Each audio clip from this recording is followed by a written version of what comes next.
Hey, what's up? Matt Plapp, one of the ROI experts at Driven Media Solutions, coming to you poolside, just down here. We're working, getting some things cranked out for some clients on their ads, on their landing pages, double checking results, and was going through some notes that I had with a current client, and we were talking about their biggest areas of opportunities outside of marketing, outside of the four walls. So I guess inside the four walls. And one thing that comes up quite often that I think people don't take advantage enough of is upselling.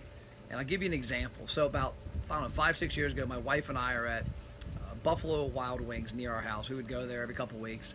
And every time we went in, the lady at the cash register, whoever it was always had the same question whenever you ordered your drink. Because you would go to the counter, order your food, your drink, they'd bring it to your table. They had a fountain drink, you did self-serve. And she would always say, large drink, correct? And I would always jokingly say, no, I want a small. And so she would give me a small. And my wife, after a few times, said, why do you get such a kick out of that? I said, because I love it. I love that she's assuming I want a large drink. When in fact it's self-serve, there's no reason to not get a small unless you just want to have less trips to the fountain machine, which 1 or 2 trips isn't a huge deal. But what I love about it is that the quantity they have. And I actually had met the owner a couple months after that at a golf outing. And he was telling me he owned, I think, 7 stores was the number. And he said that question right there was responsible for 6 figures in sales every year. And it's in sales, it's actually profit because no more soft drink is being consumed. And all it was a simple large, correct? And so most people would get a large versus a medium or a small. And that was like a 70-cent upsell at that time. And so when you think about how you're driving revenue, a lot of times we're focused on, okay, how do we get new people in? How do we get new people in?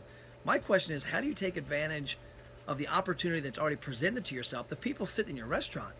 How many times are you asking people you want to add bacon to your burger? Do you want to add this? And there's a right way and a wrong way to do it. You want to make sure they know they're paying for what they're adding.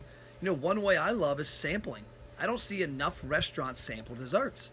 You know, there's a lot of restaurants that have great chocolate chip cookies. You know, one of them comes to mind, La Rosa's in Cincinnati, Northern Kentucky.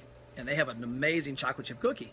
And there was one time my wife and my kids and I walked in on a Friday night, and when we were seated by the hostess, we were given a sample of a little chopped up cookie, each one of us.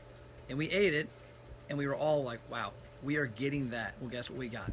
At the end of the meal, we spent like $6 or $7 and got their order. I think it was 4 cookies. And that added on to the ticket. They didn't have to do anything else to acquire us. All they had to do was put it in front of us. So there's my tip for today.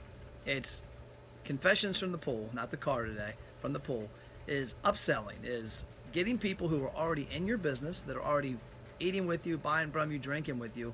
What can you do to increase that average sale? See you later.